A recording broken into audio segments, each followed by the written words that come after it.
Hi friends, நாங்கள் இன்றைக்கி சிறகடிக்க ஆசை சீரியல் ரிவ்யூ பார்ப்போம். வாங்க சீரியலுக்குள்ளே போவோம். கிறிஷும் பாட்டியும் ஹாஸ்பிட்டல் போகிறதுக்காக வலிக்கிட்டு வந்துருக்காங்க. அப்போ ரோஹினி ரூமுக்கு வரா.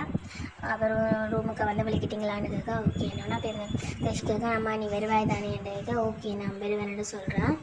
பேருந்து ரோஹினி ரூமுக்கு அந்த வெளியே விஜயா வரா.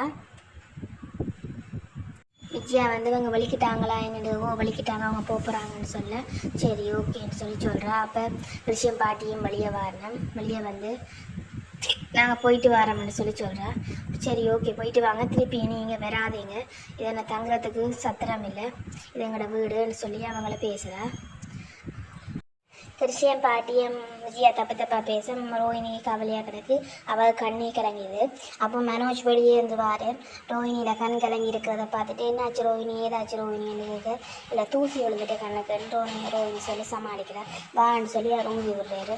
ஊதி போட்டு போய் கண்ணை கலவை இல்லாட்டி இன்ஃபெக்ஷன் ஆகிருமென்னு சொல்ல ஓகேன்னு சொல்லி ரோஹினி சொல்கிறா. அப்போ அங்கே முத்து மீனாவும் பாரினா அம்மா ரெடி ஆகிட்டிங்களா வாங்க ஹாஸ்பிட்டலுக்கு போவோம் என்று சொல்ல சரி ஓகேன்னு சொல்கிறாங்க. அப்போ விஜயா சொல்கிறா ஹாஸ்பிட்டலுக்கு போகிறீங்க சரி திருப்பி இன்னொரு ஆக்களை கூட்டி கொண்டு வந்துடாதேன்னு சொல்ல சரி என்ன போட்டு போகிறாங்க போலிக்கிட்ட. அப்போ விஜயா கேட்குறேன் நீ எங்கே போகிறேன் மீனாட்டக்காக நானும் ஹாஸ்பிட்டலுக்கு போகிறேன்னு சொல்லி அப்போ சமைச்சியா சாப்பாடு எல்லாமே அங்கே எல்லாம் சமைச்சி வச்சுக்கிறேன் ரெடியாகவே சமைச்சிட்டு 2 மீனா சொல்லு. அப்போ நாங்கள் இந்த மதியம் என்ன ஆறுன சாப்பாட்டியாக சாப்பிட்றேன்னு சொல்லி விஜயா கேட்குறேன். சூடு பண்ணி சாப்பிடுங்கத்தேன்னு சொல்லு. அப்போ முத்து சொல்கிறேன் சூடு பண்ணவே தேவையில்லை, சாப்பாட்டை போட்டு கையில் வச்சுருந்தாலே அது ஆட்டோமேட்டிக்காக சூடாகிடும் அப்படின்னு சொல்லி போட்டு அவங்க வலிக்கிட்டு போகிறாங்க. போகும்போது ரோஹினி அம்மா சொல்கிறா 2 நாள் தங்க விட்டதுக்கு ரொம்ப நன்றி என விஜயாட்ட சொல்லி போட்டு போகிறா. ரோஹினி ஃபீல் பண்ணிக்கொண்டு ரூமுக்கு போய் யோசிச்சு கொண்டு இருக்கும்போது மனோஜ் வந்து என்னாச்சு ரோஹினி இன்னும் உனக்கு தூசி போயில்லையா கண்ணெல்லாம் ஒரு மாதிரி இருக்கேன்னு கொஞ்சம் இருக்கு போல இருக்கு அதான்னு சொல்ல சரி கண்ணை கலவைன்னு சொல்ல ஓகேன்னு சொல்லுறா. அப்போ மனோஜ் சொல்கிறேன் ஒரு மேலே நம்மளுக்கு ரூம் கிடச்சிட்டு சந்தோஷம் நம்ம வெளியே அவளுக்கு எவ்வளோ கஷ்டமாக கிடந்தான்னு சொல்லி கொண்டிருக்கேன். இவங்க வந்து தங்கி எனக்கு ரூம் இல்லாமல் ஆக்கிட்டாங்களே வெளியே படுக்க இவ்வளோ கஷ்டமாக இருக்கான்னு சொல்லிக்கணும். சரி நீ அப்புறம் ரோஹினி கேட்க நீ தானே ஓமன்னு சொன்னேன் இப்போ எனக்கு இப்படி சொல்லி கொண்டிருக்கேன் ஒரு மேன்ஸுக்காக சொல்கிறது வந்தவங்களும் இல்லைங்கன்னு சொன்னால் அதுக்காக நின்றுடுறதா அவங்களன்னு சொல்லி அவங்களோட வீடே ஒரு ஓட குடிசை மாதிரி இருக்குது. நான் அவங்க வீட்டை போயிருக்கேன் தானே இவங்களுக்கு இந்த வீட்டை பார்த்தா 5 ஸ்டார் ஹோட்டல் மாதிரி இருக்கும் அதான் நின்றுட்டாங்க ரெண்டு சொல்லி தப்பாக சொன்னாங்க. ரோஹினி கோவம் வந்தது. போதும் மனோஜ் நிறுத்து, உன்னோட வீடு என்ன 100 மாடி பிளாட்டா இல்லை தானே உன்னோட வீடு அப்படி ஒப்பிடும்போது ஒரு சின்ன குடிசை வீடு மாதிரி தான் அப்படின்னு சொல்லி சொல்கிறேன். அப்போ மனோஜ் டப்பாண்டு ரோஹினி என்னாச்சு அப்போ ரோஹினி டப்பாண்டு நோமலான இதுக்கு வார அப்போ தான் நிறைய காய்ச்சிட்டு ரோஹினிக்கு விளங்குது. இல்லை என்ன இப்படி பேசினா அவங்களுக்கு ஒரு மாதிரி தானே இருக்குன்னு சொல்லி ரோஹினி சொல்ல சமாளிக்க பார்க்க இல்லை அது இல்லை அவங்களோட வீடு அப்படியே அதனால சொன்னேன்னு சொல்லி சொல்கிறேன்.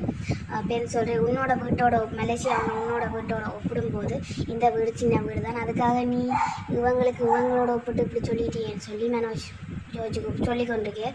எந்த ஓகேன்னு சொல்லி ரோஹினி அங்கே போகிறா. மனோஜ் நான் என்ன அவள்கிட்ட தப்பாக சொன்னேன் ஒன்றுமே சொல்லலையே ஏன் அவள் இப்படி சொல்கிறான்னு சொல்லி யோசிச்சு கொண்டிருக்கேன். ரோஹினிகிட்ட வந்து வா கடைக்கு போகணும்னு சொல்ல ரோஹினி சொல்கிறா இல்லை நான் வரல நீ மட்டும் கடைக்கு போகணும்னு சொல்ல ஏன்னு கேட்க இல்லை நான் பார்லரில் கொஞ்சம் வேலை இருக்குது அதனால் நான் பார்லருக்கு போகணும் நீ கடைக்கு போகணும்னு சொல்லி ரோஹினி சொல்கிறா. சரின்னு சொல்லி மனோஜ் வலிக்கிட்டு போகிறேன்.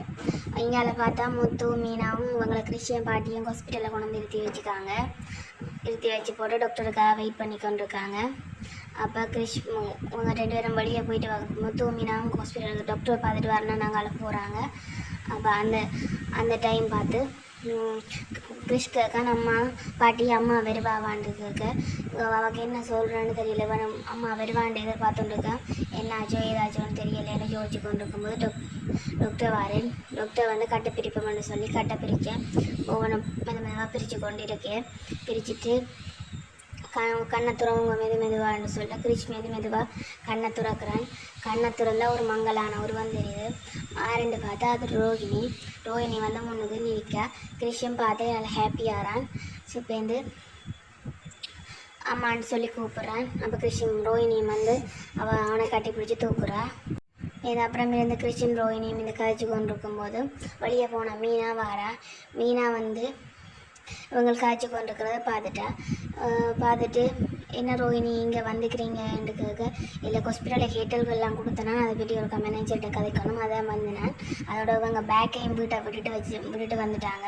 அப்போ அதையும் கொடுக்கணும் அதுக்காக வந்து நான் சொல்கிறாங்க. அப்போ நர்ஸ் கொண்டாந்து பில் பில் கட்டுங்க கொஞ்சம் நேரத்தில் டிஸ்சார்ஜ் பண்ணிடுவாங்கன்னு சொல்ல அப்போ முத்து அந்த பில்லை வாங்கினோம் நான் கட்டுறேன்மான்னு சொல்லி வாங்கிட்டு போகிறாரு. மீனாவையும் கூட்டி கொண்டு போகிறாரு. அப்போ ரோஹிணி பேசுகிறாங்க நான் அவங்கள்ட்ட பில் கட்ட கொடுத்துட்டீங்கன்னு சொல்லி அப்புறம் ரோஹிணி அம்மா சொன்னால் அவங்க நல்லவங்க வேறு எல்லாத்துக்கும் அவ்வளோ ஹெல்ப் பண்ணுறாங்க நீ அவங்களோட உன்னோட உண்மையான விஷயத்தையெல்லாம் சொல்லிடுன்னு சொல்ல இல்லை சொல்ல மாட்டேன்னு சொன்னாங்க. அவங்களே முதல்ல என்ன வீட்டை பிடிச்சி வீட்டிலேருந்து வெளியே பிடிச்சி தள்ளிடுவாங்க சொல்ல மாட்டேன்னு சொல்லி பேசிக்கொண்டிருக்க இவங்க பில் கட்டிட்டு வந்த பிறகு மீனா கேட்குறா கிருஷிட்டு அவ்வளோ நெருக்கமாக இருந்து காய்ச்சிங்க என்ன காய்ச்சிங்க இது காய்ச்சிங்க இல்லை சும்மா தான் காய்ச்சி கொண்டு வந்தோம்னு சொல்லி ரோஹிணி சொல்கிறேன்.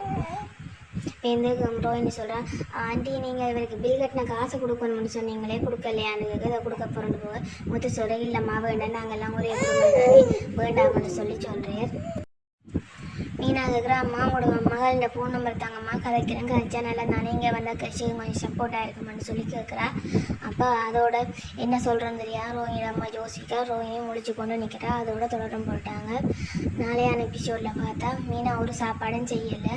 அப்போ ஏன் சாப்பாடு செய்யலைன்னு ரோஹிணி கேட்க கிச்சனுக்கு மிரக்கறி அதெல்லாம் கிடக்கு நீங்களே செய்து சாப்பிடுங்க நான் மீட்டிங் போகணும் இப்போ சாப்பிடாம போனால் எப்படி மீட்டிங் இதுன்றதுன்னு சொல்லி மனோஜ் கேட்க இந்த கிளைண்ட்டை எப்படி காய்க்கிறேன்னு சொல்லி எல்லாம் வேண்டி கொண்டிருக்கேன்.